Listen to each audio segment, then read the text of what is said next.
Alors, c'est une question assez évidente, parce que ça a l'air d'être du cours, donc on va quand même démontrer ça. Donc, vous savez que le module d'un complexe Z, hein, eh bien, c'est tout simplement le module de Zm moins Z0, c'est-à-dire la distance entre O et M, O étant l'origine du repère ici. Et comme on est sur le cercle de centre O de rayon 1, OM vaut 1, donc déjà, première chose, le module de Zm, c'est-à-dire module de Z, est égal à 1. Or, quel que soit Z, donc appartenant à C étoile, c'est-à-dire Z non nul, eh bien, Z peut s'écrire, donc module de Z, EIθ. D'accord, j'exclus 0 parce que 0, vous n'avez pas de EIθ, vous n'avez pas d'argument pour le complexe nul. Mais ici, donc, comme module de Z est égal à 1, Z est différent de 0, donc il s'écrit comme ça. Or, eh bien, on vient de montrer que module Z égale 1, donc, eh bien, Z s'écrit EIθ avec un θ, évidemment appartenant à R, qu'on ne peut pas déterminer, ça dépendra évidemment de la position de M sur le cercle. Voilà, donc une question qui est un petit peu une question de cours, pas facile finalement à rédiger. Voilà. Donc maintenant, montrons que f de z est un nombre réel. Alors tout à l'heure, je rappelle qu'on a trouvé que f de a, c'était moins racine de 2, et effectivement, f de a, ça appartenait bien à R. Donc maintenant, on va généraliser, quel que soit le nombre z appartenant donc au cercle C de centre O et de rayon 1. Donc on va tout simplement calculer f de EI θ. Alors avec tout ce que j'ai déjà dit tout à l'heure, ça va être assez simple. Ça donne 1, donc EIθ plus 1 sur EIθ. Donc comme on a déjà dit, ça fait donc EIθ plus E de moins Iθ. Et donc avec la formule de l'air, eh bien on obtient 2 cosinus θ. Donc, eh bien f de EIθ appartient à R pour tout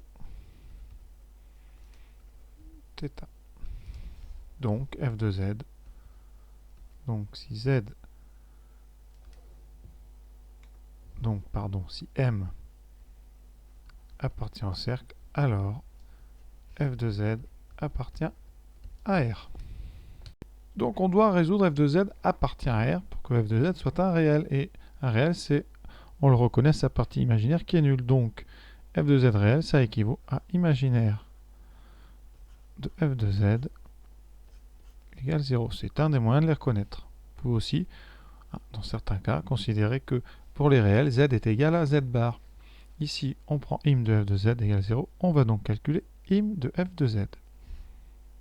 Alors pour ça, on va plutôt utiliser, je vous le conseille, la forme algébrique de z. C'est-à-dire qu'on va partir sur z est égal à x plus y.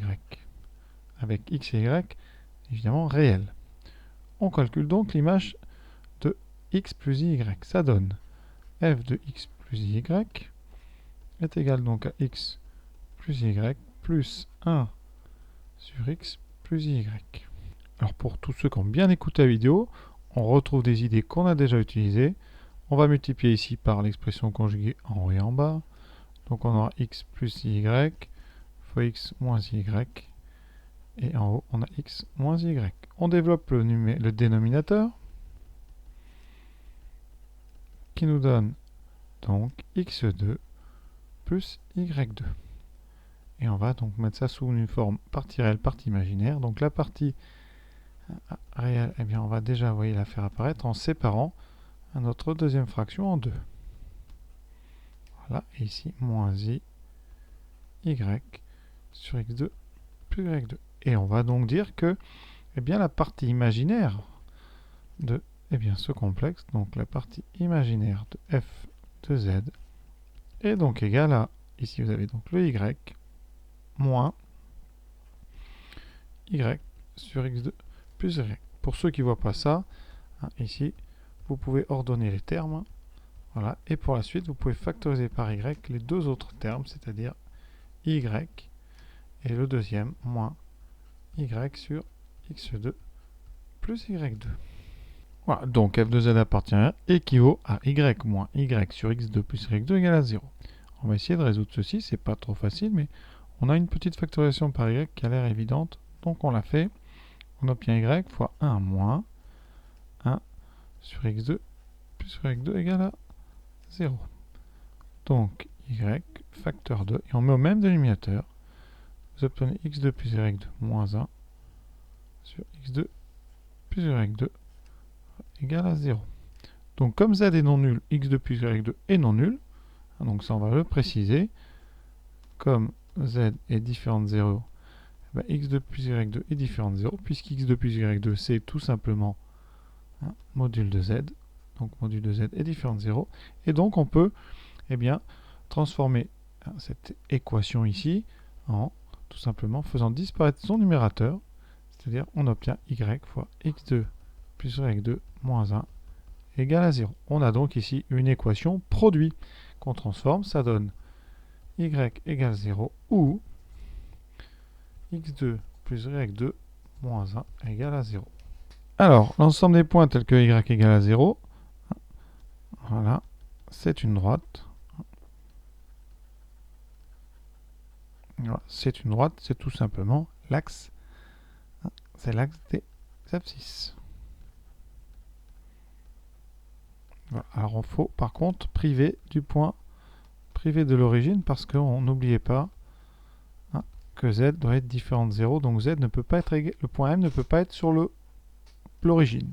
Et vous avez ensuite x2 plus y2 égale à 1, que vous reconnaissez, ça c'est tout simplement l'équation d'un cercle. Et le cercle de centre, donc O et de rayon 1. Voilà. Et il faudra priver du point donc d'origine, mais qui n'est pas sur le cercle. Donc conséquence de tout ça, eh bien M appartient à l'union entre cette droite et le cercle, mais privé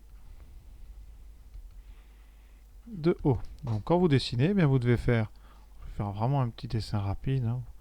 Évidemment au bac vous ferez mieux. Voilà, vous faites un petit repère, vous prenez une autre couleur qu'on voit bien, vous faites votre cercle de rayon 1. Voilà, alors ça c'est normal d'ailleurs qu'on ait le cercle de rayon 1, puisque c'est le cercle qu'on avait trouvé ici. Donc dans la question A, on devait de toute façon retrouver ce cercle dans les solutions où f de z est un nombre réel. Ce que vous rajoutez, eh bien, c'est tous les points de l'axe ici, donc des abscisses auxquels vous enlevez l'origine. Donc faites un petit rond comme ça autour. Si vous ne voyez pas, connaissez pas, ici vous indiquez ici privé de O. Donc voilà, cet exercice s'achève. Exercice assez intéressant pour pouvoir s'entraîner bien sur les calculs avec des complexes. Voilà. J'espère que le corrigé vous a plu. À très bientôt.